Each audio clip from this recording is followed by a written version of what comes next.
শক্তি এক অত্যন্ত বিচিত্র বস্তু, বা বলতে পারেন অনুভূতি। পিতা সবসময় চান যেন তিনি তার শক্তি পুত্রকে সঁপে দিতে পারেন, যাতে সে শক্তিশালী হয়, যাতে তার মঙ্গল হয়।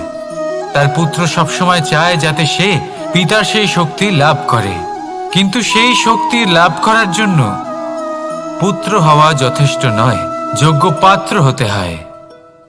আসুন আপনাকে সহজে বোঝাই। যদি আপনি সুপাত্র হন আর আপনাকে শক্তি দেওয়া হয়, তাহলে আপনি সেই শক্তির গুরুত্ব বুঝবেন, কোথায় সেই শক্তি প্রয়োগ করা উচিত সেটা বুঝবেন। আর এটা যেহেতু অর্জন করা শক্তি হবে, সেই শক্তির অপব্যবহার হবে না। কিন্তু যদি আপনি কুপাত্র হন আর যদি আপনাকে এই শক্তি দেওয়া হয়, তাহলে কি হবে? দেখতে গেলে এই শক্তি আপনি দান হিসেবে পেয়েছেন, তাই না আপনি এই শক্তির গুরুত্ব বুঝবেন আর না এর প্রয়োগ আপনি জানবেন। তার অপব্যবহার হওয়া সুনিশ্চিত। তাই যদি আপনি কোনো শক্তি অর্জন করতে চান, তাহলে আগে তার যোগ্য হয়ে উঠুন। পুত্র নয়, পাত্র হয়ে উঠুন। আর আমার সাথে ভালোবেসে বলুন, রাধা রাধা।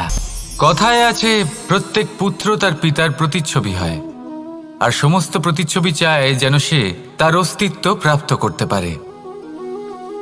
পুত্র চায় সে যেন তার পিতার মতো হয়, বা কখনো কখনো তার থেকেও শ্রেষ্ঠ হয়। সেটা কোনো অনুচিত ব্যাপার নয়। অনুচিত তখন হয় যখন পুত্র নিজের পিতার মতো হবার স্বপ্ন পূরণ করতে গিয়ে বা তার থেকেও শ্রেষ্ঠ হওয়ার স্বপ্ন পূরণে অনুচিত পথের আশ্রয় নেয়। কারণ তারপরে সে তার পিতার গুণগুলি আত্মসাৎ করতে চায় না। সে শুধুই এটা চায় যে সংসারের চোখে যেন আমি শ্রেষ্ঠ প্রমাণিত হই। এটা অনুচিত। সংসারে এমন অনেক মানুষ আছেন যারা এই কারণে শ্রেষ্ঠ হওয়ার চেষ্টা করেন যাতে তার পরিবারের তার পিতার সম্মান বৃদ্ধি পায়। এমনও মানুষ থাকেন, আর এটাই হলো পার্থক্য উদ্দেশ্যের। মনে রাখবেন, যদি আপনার উদ্দেশ্য শুভ হয় তাহলে পথও শুভ হবে, যদি আপনার উদ্দেশ্য অশুভ হয় তাহলে পথও অশুভ হবে। তাহলে নিজের পিতার মতো হবার চেষ্টা অবশ্যই করুন, তার থেকেও শ্রেষ্ঠ হওয়ার চেষ্টা অবশ্যই করুন, কিন্তু মনে রাখবেন আপনার সংকল্প আর আপনার উদ্দেশ্য এই দুই শুভ হওয়া উচিত। তাহলে আসুন আর আমার সাথে ভালোবেসে বলুন, রাধা রাধা। শক্তি শক্তি অর্জন করা এতটা কঠিন নয় যতটা শক্তি লাভ করার পরে সেই শক্তি সামলানো কঠিন হয়। কারণ যেই মানুষ শক্তি লাভ করে তার মনে গর্ববোধ জন্মায়, জন্মায় অহংকার, জন্মায় জেদ। তাই শক্তি প্রাপ্ত করার সাথে বিনম্র থাকাও অত্যন্ত আবশ্যক। আর এটা আমাদের শেখা উচিত বৃক্ষের থেকে।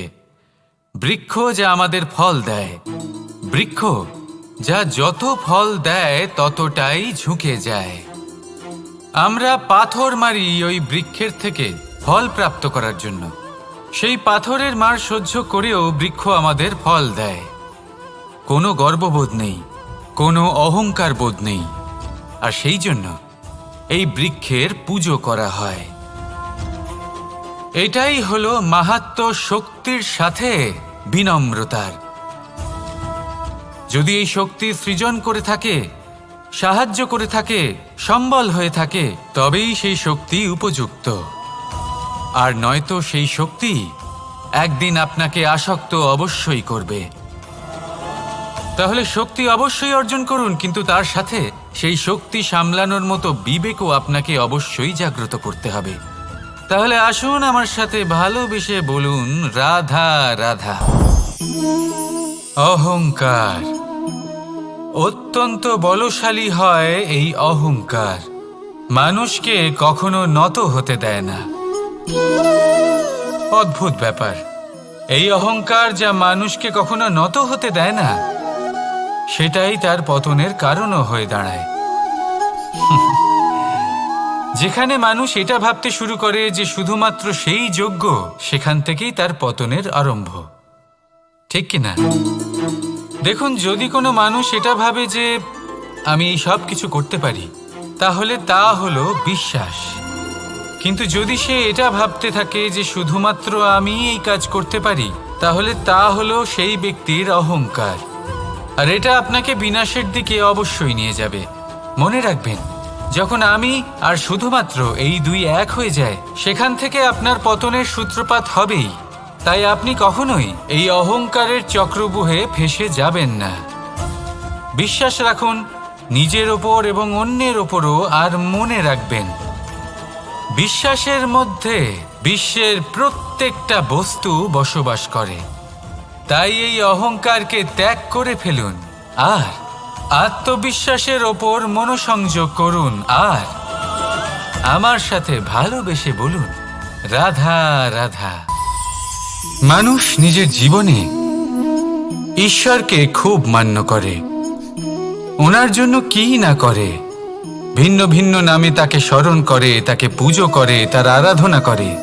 সে জানে যে ঈশ্বর তাকে শক্তি অবশ্যই দেবেন, তাকে সাহায্য অবশ্যই করবেন। কিন্তু যখন প্রশ্ন আসে গুরু এবং ঈশ্বরের, তখন গুরুর মান কখনো কম হওয়া উচিত নয়। কারণ সত্যি বলতে কি, গুরুই হলেন সেই সিঁড়ি যা বেয়ে আপনি ঈশ্বরের কাছে পৌঁছানোর পথ খুঁজে পাবেন। সেই পথ আপনি গুরুর থেকেই পাবেন। গুরু না থাকলে আপনি কখনো ঈশ্বর লাভ করতেই পারবেন না। আর জীবনে অনেক সময় লক্ষ্যের থেকেও অনেক বেশি গুরুত্বপূর্ণ হলো পথ। তাই এই পথের সম্মান করতে শিখুন, অর্থাৎ গুরুকে সম্মান করতে শিখুন, কারণ গুরুই হলেন পরমেশ্বর। তাহলে আসুন আর আমার সাথে ভালোবেসে বলুন, রাধা রাধা। আপনার জীবনে আপনার প্রকৃত বন্ধু আসলে কে? আপনার সব থেকে শ্রেষ্ঠ মিত্র আসলে কে? তিনি যিনি সময় এলে পরে আপনাকে সাহায্য করেন, নাকি তিনি যিনি সময় এলে পরে আপনাকে অর্থ দেন? দেখুন, আমরা হলাম মানুষ, আমাদের জীবনে লেনদেন চলতেই থাকে। এটা আমাদের জীবনের অভিন্ন অংশ। কিন্তু অনেক সময় এমন হয় যে আমরা তাকেই নিজের প্রকৃত বন্ধু বলে মনে করি, যিনি আমাদের একটা বহুমূল্য উপহার দেন, ঠিক কিনা? এবার আপনার জীবনে সেই বহুমূল্য উপহার কোনটা, ওই অমূল্য মিত্র আসলে কে, সেই সিদ্ধান্ত হলো আপনার।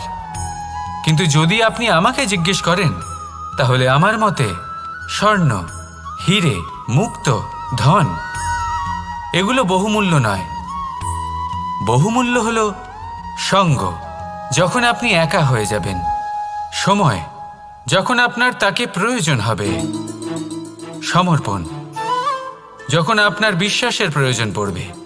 যে মানুষ আপনার প্রতি এই 3 গুণ প্রদর্শন করেন, যিনি আপনার কঠিন সময়ে আপনাকে অবশ্যই সঙ্গ দেবেন, যখন আপনার প্রয়োজন পড়বে আপনাকে অবশ্যই সময় দেবেন, আপনার প্রতি সম্পূর্ণ সমর্পিত থাকবেন, সেই হলো আপনার আসল মিত্র, সেই হলো আপনার প্রকৃত বন্ধু। কারণ সত্যি বললে, বন্ধুত্বের অর্থই হলো নিজেকে সম্পূর্ণরূপে কারোর কাছে সমর্পণ করে দেওয়া। তাই আপনার সেই বন্ধুর জন্য নিজের প্রাণ উজাড় করে দিন আর ভালোবেসে বলুন, রাধা রাধা। মানুষ জীবনে 3টে কাজ অবশ্যই করে থাকে, কিছু দান করে, কিছু গ্রহণ করে, আর কিছু ত্যাগ করে দেয়। এটাও ভাবতে থাকে যে এটা করলে কিভাবে করবে। দেবার জন্য পর্যাপ্ত ধন নেই, নেবার জন্য সংসারে অত স্নেহ নেই, আর ত্যাগ করার জন্য জীবনে এত সুখই নেই, তাহলে কিভাবে করবে? আসলে আমরা বস্তুগত চাহিদা অর্জনে এত ব্যস্ত হয়ে পড়ি যে আমরা বুঝতেই পারি না যে কি নেবার আছে, কি দেবার আছে, আর কি ত্যাগ করার আছে। তাহলে আজ আমি আপনাকে বলেই দিই, মনে রাখবেন এই 3টে গুরুত্বপূর্ণ গুণ, 3টে গুরুত্বপূর্ণ কথা। দেবার জন্য আছে দান, নেবার মতো আছে জ্ঞান, আর ত্যাগ করার মতো আছে অহংকার। যখন আপনি দান করতে শিখে যাবেন, জ্ঞান অর্জন করার শক্তি আপনা থেকেই আপনার মধ্যে চলে আসবে। আর যখন এই জ্ঞান আপনার মধ্যে প্রবেশ করবে, অহংকার আপনা থেকেই আপনার থেকে দূরে চলে যাবে।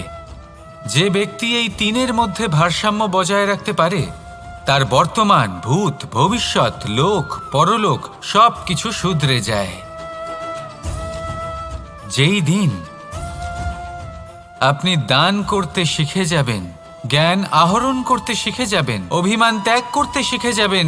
আপনার সর্বশক্তিশালী, সর্বশক্তিমান পরমেশ্বরেরও প্রয়োজন পড়বে না, কারণ তখন ঈশ্বর আপনার মধ্যেই বাস করবেন। তাহলে আসুন আর আমার সাথে ভালোবেসে বলুন, রাধা রাধা।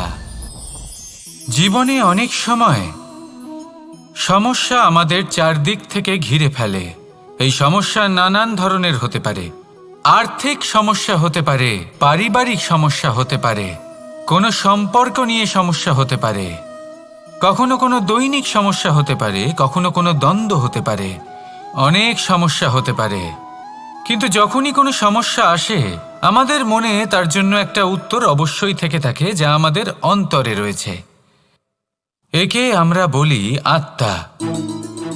আত্মা হলো পরমাত্মারই রূপ, আর পরমাত্মা তা কখনোই কিছু অনুচিত চাইবে না, তাই তো? এই আত্মা খুব ভালো করে জানে যে কোনটা উচিত আর কোনটা অনুচিত। যদি আসল বিষয়ের কথা বলি, তাহলে আপনাকে নিজের মনকে বুঝতে হবে, কারণ আত্মা তো পরমাত্মা থেকেই আসে। কিন্তু এই মন মানুষ জন্ম থেকেই প্রাপ্ত করে, যার বিকাশ হয় এই সংসারকে দেখে। যেদিন আপনার এই মন আর আপনার এই আত্মা এই দুই এক হয়ে যাবে, আত্মসাৎ হয়ে যাবে, সেদিন আপনার জীবনে না কোনো সমস্যা থাকবে, না কোনো ঝঞ্ঝাট থাকবে, না কোনো সংকট থাকবে, কারণ আপনার কাছে সেই সমস্ত সমস্যার, সমস্ত বিপদের সমাধান থাকবে, আর তাও আপনারই অন্তরে। তাহলে আসুন আর আমার সাথে ভালোবেসে বলুন, রাধা রাধা। ভক্তি আর শক্তি, এই দুইয়ের মধ্যে সম্পর্ক অত্যন্ত সরল। মানুষ ভক্তি করেন যাতে তিনি শক্তি লাভ করতে পারেন, আর শক্তি লাভ করার পরে ভক্তিভাব ভুলে যান, আর শক্তির প্রতি আসক্তিতে মত্ত হয়ে যান, আর সেখান থেকেই তার বিনাশ শুরু হয়। কেন? কারণ ভক্তির দ্বারা প্রাপ্ত শক্তি অন্য কারোর হিতের জন্য ব্যবহার করতে হয়, অন্য কারোর মঙ্গল করার জন্য ব্যবহার করতে হয়, কারোর বিনাশের জন্য নয়।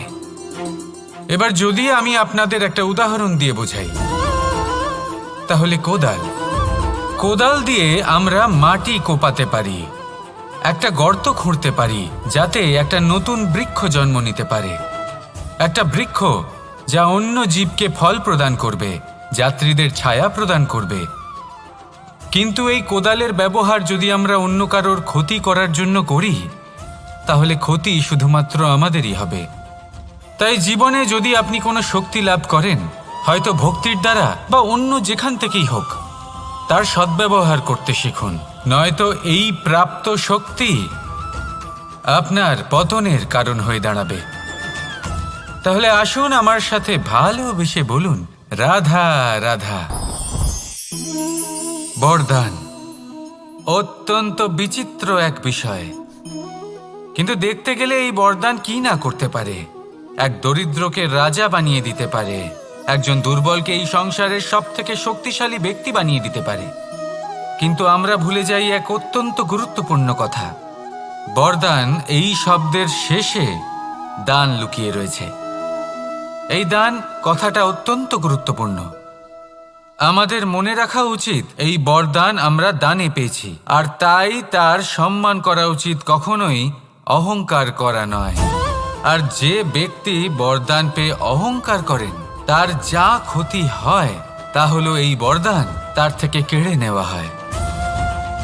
বর অর্থাৎ শ্রেষ্ঠ, অর্থাৎ বরদানের অর্থ হলো একটা শ্রেষ্ঠ দান, এবং তার ব্যবহার যদি আপনি কারোর ক্ষতি করার জন্য করেন, তাহলে ক্ষতি শুধুই আপনার হবে। তাহলে এই বরদানের সম্মান করুন, উচিত পথে চলুন, আর উচিত উদ্দেশ্য নিয়ে এর ব্যবহার করুন, সব কিছু ভালোই হবে। তাহলে আসুন আর আমার সাথে ভালোবেসে বলুন, রাধা রাধা। পিতা আর পুত্রের সম্পর্ক অত্যন্ত মধুর হয়ে থাকে। পিতা স্বপ্ন দেখেন, তাকে পূর্ণ করার সকল সম্ভাব্য চেষ্টা করেন, কিন্তু তাও অনেক সময় ওনার স্বপ্ন অপূর্ণ থেকে যায়। তখন পিতা ভাবেন যে স্বপ্ন উনি পূর্ণ করতে পারেননি, ওনার সন্তান তা অবশ্যই পূরণ করবে। যে স্থানে উনি কখনো পৌঁছতে পারেননি, সেই স্থানে ওনার পুত্র অবশ্যই পৌঁছবে। পিতা নিজের সন্তানের ভবিষ্যৎ নিয়ে সেই স্বপ্ন দেখেন, আর যখন সেই সন্তান সামনে এগোতে থাকে তখন তার দুঃখ হয় না, বরং গর্ব হয়। ওনার ভালো লাগে এটা দেখে যে ওনার সন্তান অনেক উন্নতি করছে। কিন্তু যখন সন্তান নিজের অভিভাবকের শক্তি দেখে, তার যশ দেখে হিংসা করতে থাকে, সমস্যা সেইখানেই শুরু হয়। সেই জন্য সকল সন্তানকে এটা মনে রাখতে হবে, দেখুন, পুত্র হবার সুবাদে, এক সন্তান হবার সুবাদে এটা হলো আপনার অধিকার যে আপনি আপনার পিতার থেকে বেশি উন্নতি করবেন। আপনার পিতাও এটাই চান, কিন্তু সুস্থভাবে এটা করুন। একটা রেখা টেনে নিন যাতে আপনি তাতে এগোতে পারেন আর আপনার পিতার তাতে গর্ববোধ হয়, আর সেই বিষয়ে দুঃখ না হয় যে আমার সন্তান আমাকেই ছোট করার চেষ্টা করছে। ইতিহাস সাক্ষী রয়েছে, যে মানুষ অন্য কাউকে ছোট করার চেষ্টা করেছেন সেই মানুষই ছোট হয়ে গেছেন। আর আমার মনে হয় না আপনি এটা চান, কারণ কোনো একদিন আপনিও কারোর পিতা হবেন। আসুন আমার সাথে ভালোবেসে বলুন, রাধা রাধা। সাথী। সাথী এই শব্দটির ব্যাখ্যা কে কিভাবে করে? মিত্র, সখা, বন্ধু, কিন্তু অর্থ একটাই। তিনি যিনি আপনার সঙ্গী হন আর তিনি যার সাথী আপনি হন। এবার সব থেকে বড় প্রশ্ন হলো এটাই যে তিনি কে হতে পারেন যাকে আপনি আপনার সাথী বলে মেনে নিতে পারেন, নিজের সখা, নিজের মিত্র, নিজের বন্ধু মেনে নিতে পারেন। আপনার সাথী হলেন তিনি যিনি দুঃখের সময় আপনার পাশে থাকবেন, আপনার হাত ধরে থাকবেন। আপনার সাথী হলেন তিনি যার হাত আপনি নিজের সুখের দিনে ধরে থাকবেন। সেই সাথীরই হাত ধরুন যিনি দুঃখে সবসময় আপনাকে সাহায্য করার জন্য তৎপর হয়ে থাকেন, আপনার পাশে থাকেন, আর যাকে সুখের দিনে আপনি আপনার সাথে রাখতে পারেন। আর যখন আপনার সাথে আপনার এই সাথী থাকবে তখন আপনি এটা বুঝবেন যে যখন জীবনে দুঃখ আসে তখন এই দুঃখ কমে যায়, সবার মধ্যে ভাগ হয়ে যায়। আর যদি তখন সুখ আসে তাহলে সেটা সবার উপস্থিতিতে আরো বেড়ে যায়। এটাই হলো প্রেম, এটাই হলো ভালোবাসা, এটাই হলো সঙ্গ। যেমন সম্পর্ক আমার আর রাধার মাঝে। তাহলে আসুন আর আমার সাথে ভালোবেসে বলুন, রাধা রাধা। আমাদের মনে যখন কোনো প্রশ্ন ওঠে, কোনো দ্বন্দ্ব জাগে, তখন আমরা যাই আমাদের গুরুর কাছে, আমাদের আরাধ্যের কাছে গিয়ে জিজ্ঞেস করি। এইভাবেই একদিন আমি পৌঁছলাম আমার আরাধ্যের কাছে, আমার মহাদেবের কাছে, আর ওনাকে প্রশ্ন করলাম যে মহাদেব, জীবনে আনন্দ পাওয়ার, উৎসব পালনের, প্রেম ভাগ করে নেবার, জীবনকে উপভোগ করে নেওয়ার সর্বশ্রেষ্ঠ সময় কোনটা? মহাদেব হাসলেন আর উনি বললেন, জীবনে উৎসব পালনের সবথেকে শ্রেষ্ঠ দিন হলো মৃত্যুর ঠিক আগের দিনটা। প্রেম ভাগ করে নেওয়ার সবথেকে শ্রেষ্ঠ মুহূর্ত হলো মৃত্যুর ঠিক আগের মুহূর্ত। জীবনকে উপভোগ করে নেওয়ার সর্বশ্রেষ্ঠ প্রহর হলো মৃত্যুর এক প্রহর পূর্বে। তখন আমি চমকে গেলাম। আমি বললাম, কিন্তু মহাদেব, মৃত্যু তো অনিশ্চিত, আমরা জানিও না কবে আমাদের মৃত্যু হবে। মহাদেব আবার হাসলেন। উনি বললেন যে যদি আমরা এভাবে জীবন কাটাই যে আমরা জীবনের প্রত্যেক দিন, প্রত্যেক মুহূর্ত, প্রত্যেক প্রহর শেষ বলে মনে করি, তাহলে আমাদের সমস্ত জীবন আনন্দের সাথেই অতিবাহিত হবে। কি বলেন? তাহলে আপনিও এই কথা মনে রাখুন আর আমার সাথে ভালোবেসে বলুন, রাধা রাধা। জীবনে অগ্রসর হওয়ার জন্য আমাদের কাকে প্রয়োজন হয়? মাতা পিতা, বন্ধু, প্রেম, সাহায্য, অর্থ, পরিশ্রম, আশা। ভিন্ন ভিন্ন মানুষ ভিন্ন ভিন্ন বিকল্প চয়ন করে। যদি আমি আপনাকে বলি তাহলে জয় আর পরাজয়ের মন্ত্র দুটো শব্দের উপর নির্ভর করে, মেনে নেওয়া আর দৃঢ় হওয়া। যদি মেনে নেন তাহলে হেরে যাবেন, যদি দৃঢ় হন তাহলে নিশ্চিত রূপে জয়ী হবেন। যদি কখনো আপনি ক্লান্ত হয়ে ওঠেন, আপনি দুঃখী হন, পুরোপুরি ভেঙে পড়েছেন, তখন মেনে নেবেন না যে আপনি ভেঙে পড়েছেন, নয়তো হেরে যাবেন। তখন উল্টে স্থির করবেন যে যাই হয়ে যাক না কেন আমি জয়ী হবই। আর আপনি দেখবেন যে জয় নিশ্চিত রূপে আপনার কাছেই আসবে। তাহলে এই কথা মনে রাখবেন আর আমার সাথে ভালোবেসে বলবেন, রাধা রাধা। সময়, জীবন, কাল। দেখতে গেলে এই তিনটি শব্দ একটি শব্দেরই সমার্থক শব্দ মনে হয়, কিন্তু এই শব্দগুলির অর্থ কি সমান? কখনোই নয়। হ্যাঁ, এই সময় চলতে থাকে, জীবন চলতে থাকে, কালচক্র চলতে থাকে। এই সময় কেটে যায়, কিন্তু এই জীবন একে যাপন করতে হয়। কি বলেন? এই জীবনে কিছু করুন বা কিছু না করুন, জীবন এমনি কেটে যাবে, আপনি জানতেও পারবেন না। কিন্তু সেটা আমাদের উদ্দেশ্য নয়, একে যাপন করতে হবে। এই জীবনে প্রেরণা পেতে শিখুন, প্রেরণা দিতে শিখুন, আহ্বান গ্রহণ করতে শিখুন, আহ্বান জানাতে শিখুন, মহান কাজ করতে শিখুন, ধন্যাত্মক বোধ জাগিয়ে তুলুন। জীবন অতিবাহিত করার অর্থ কি তা আপনি শিখে যাবেন। কারণ সময় কেটে যায়, সমস্ত যুগ কেটে যায়, কিন্তু জীবনের রীতি জীবন কাটিয়ে দেওয়া নয়, জীবন যাপন করা। এই জীবন সম্পূর্ণরূপে অনুভব করতে হবে, নতুন পথ বানাতে হবে। এবারে যদি এই জীবন বাঁচার সময় একবার ভেবে দেখুন, যদি মনে প্রেম থাকে, সদ্ভাবনা থাকে, তাহলে কি হবে? এই জীবনকে বাঁচার অনুভূতিটাই অন্যরকম হয়ে যাবে, একটা আনন্দময় অনুভূতি লাভ করবেন।